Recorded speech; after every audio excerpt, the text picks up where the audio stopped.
Alright, what you're seeing up here is an assembly of Bobby's collective family. He doesn't recognize half of them. He hasn't seen many of us in 30 years, but just go with it. 1, 2, 3. Heart for the congratulations. No. Alright, you can all join in with us if you'd like. Ready? Congratulations, Paul, and reaching the big 5-0. You had a great and interesting life, and boy, does it ever show. So congratulations, Bob. You reached the big 5-0. You were in the last millennium, and that's a long time ago. The clues that you are getting old are there, Bob, it is true. Your belt won't buckle anymore, but your knees will certainly do.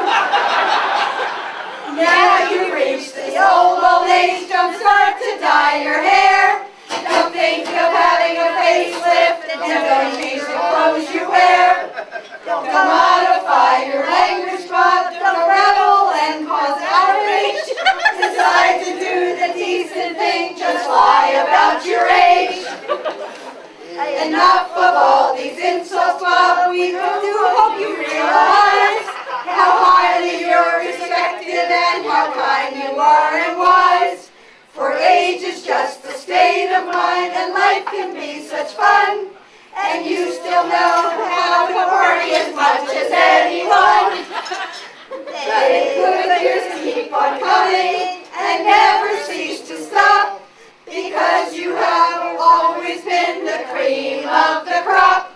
So just stay where you are, forever be a star, and not even over the hill just to keep on selling cars.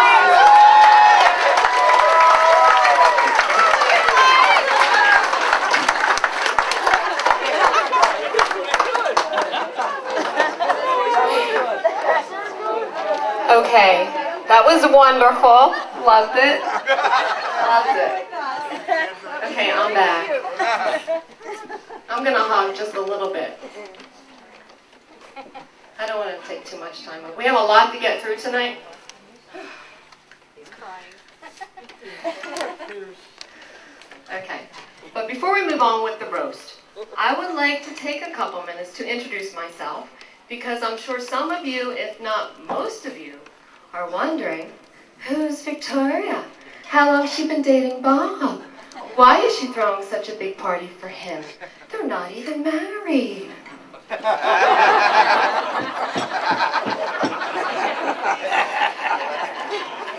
Well, I've been Bob's girlfriend now for 2 years. 2 very long years. And the most important thing I want you to know about me is that I'm much, much younger than Bob. I really didn't think I'd be throwing a 50th birthday party for at least another 20 years. The second thing I want you to know about me is that I'm the type of person that will go above and beyond whatever it takes to do the right thing. And even though we're not married or engaged, and might break up tomorrow, especially after tonight, the right thing to do was to throw Bob a birthday bash he'll never forget, because he does deserve it. He deserves to celebrate his 50th birthday with his family and friends, and he most definitely deserves to be roasted. But I have to admit, I also threw this for selfish reasons, and that selfish reason is due to Bob's procrastination problem, which I'm sure you'll learn a lot about tonight. I figured this would be my only opportunity to sit at a head table with him.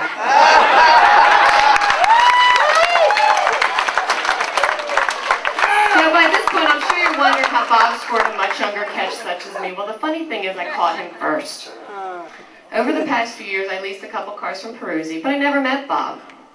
However, as I was leasing my second car, I did notice him from a distance. There was something about that guy. Well, I didn't pursue to find out what that something was, but I did keep thinking for a couple days about that guy. There's something about that guy at Peruzzi. What was that something? And then I would think, but I think he's a car salesman. So a couple years later, I went back to Peruzzi. for a new car. I walked in and immediately I saw him. There he was, that guy. All the feelings I had a couple years prior came back. Believe it or not, this is true.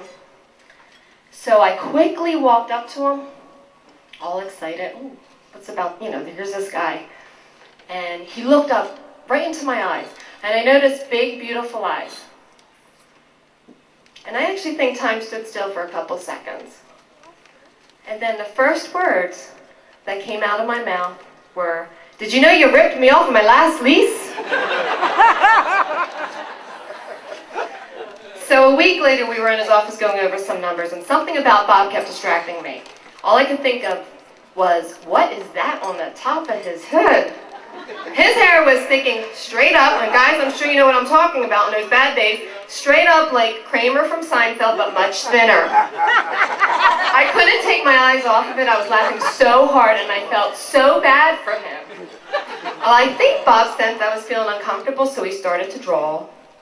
I'm sure you know what that means, guys. He drew a smiley face with a tongue sticking out with the words, "Big T." What? He likes my big TITS? I was afraid to ask, what does T stand for? He said, trouble. I thought to myself, well, he knew me well. He really did, because I am big trouble, but in a good way.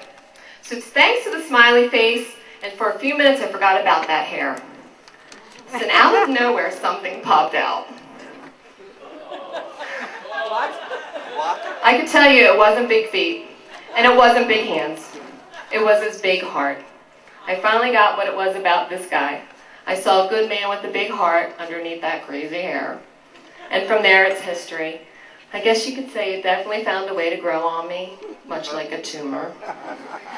And now he's a part of me, and I couldn't imagine life any other way. Happy birthday, Bob.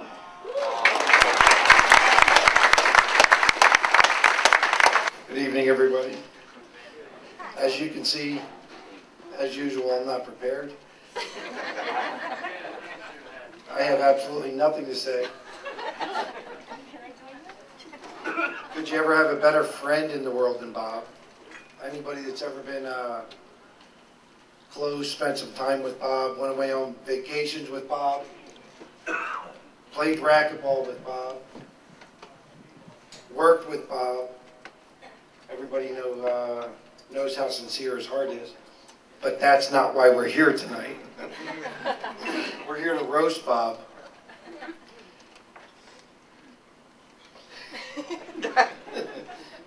Not really sure how far to take it tonight. 6 years old.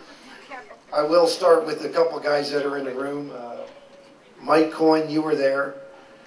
Todd, I know you're hiding back there somewhere and hoping your wife has earplugs in. I'm just going to get right to it. Monday Night Football, Eagles game.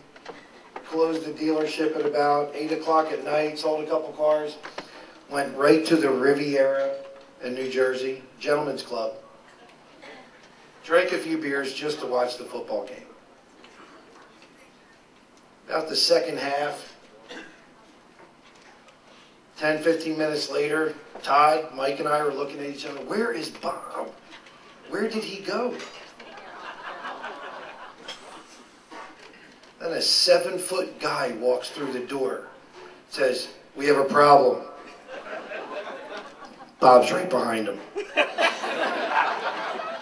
Mike, grab your beer bottle. Todd, we might have a problem here.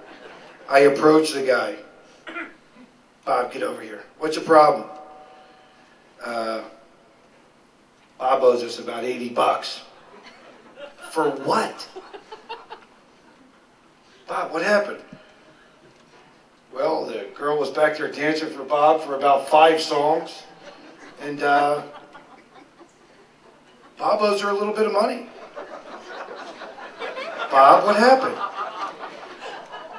I thought she was digging me.